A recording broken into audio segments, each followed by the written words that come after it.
If you know these three numbers, you know exactly when you can retire. There's no guesswork and no gimmicks.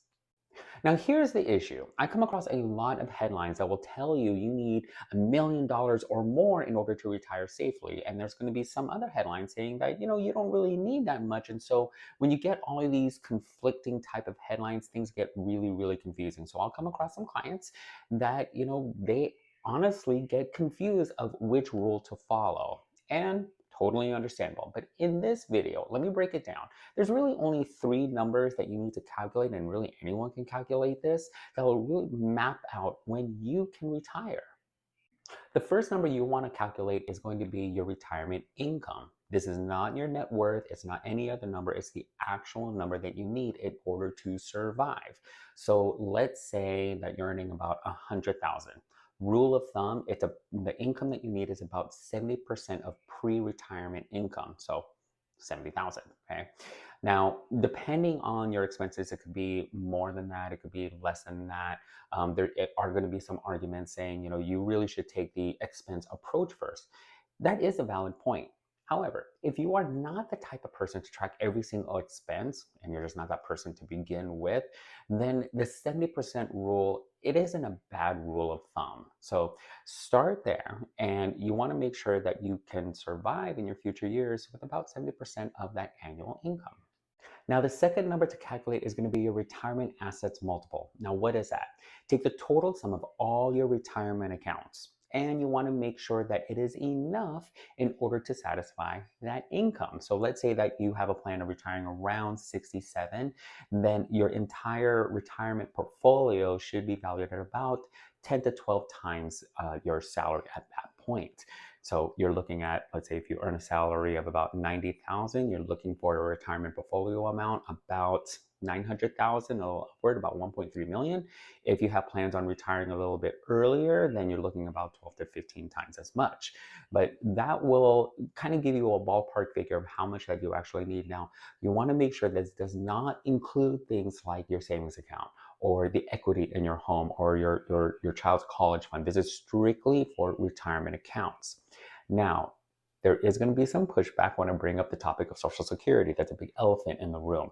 Now, there is this big debate whether or not you can trust the Social Security system, whether or not it's even going to be around.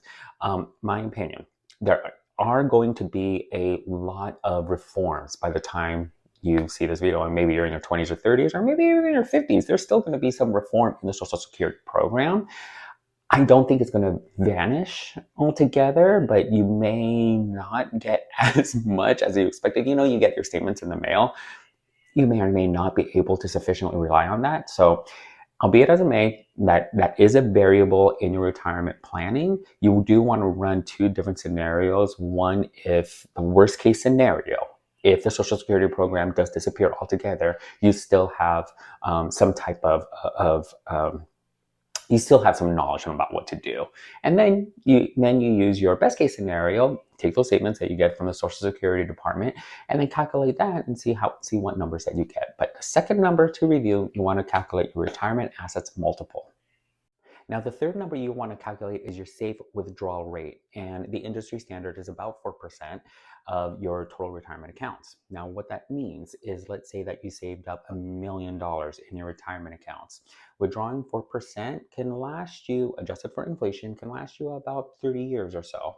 Okay, and that ends up being about 40,000 per year. Now you tack on Social Security, again, that variable, it can range between, 30, an extra 31,000 or less or more, but minimum, okay, estimate about 4%. Now, we just talked about the debate about Social Security. So again, just like in step 2, you want to calculate two different scenarios. What if you have Social Security?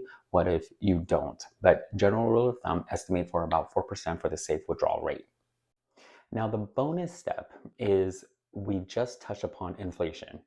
70,000 now is not going to be valued at, and it's not even going to feel like 70,000 20, 30 years into the future. So what that means is, even though these are good rules of thumb, the 70% rule and the 4% rule, they're not the end of it all. You still want to be reviewing where you are at in terms of your retirement accounts, in terms of your savings, in terms of your income, in terms of inflation, all of that every single year at the minimum.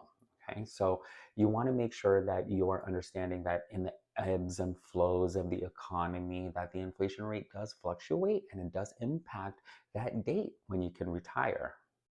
So, in short, retirement planning doesn't have to be super, super complex. Obviously, you do work with a professional if you want those finer details and you want to sign up for the specific products that will get you to your goal. Absolutely. But if you are like many millions of Americans and you don't even know where to start with these 3 steps because you can simply kind of break out your statement and do the simple math for you to actually get an estimate and then kind of start working from there. Once you start tracking your data and tracking your expenses and your income and where you're at and kind of do the math and make sure the math is mathing, okay, that's a good place to start. Again, 70% rule, the 4% rule, and also adjusted for inflation. And so if you have any questions, check out the link below. I gave you a free guide in order for you to get clarity on how you can achieve financial freedom.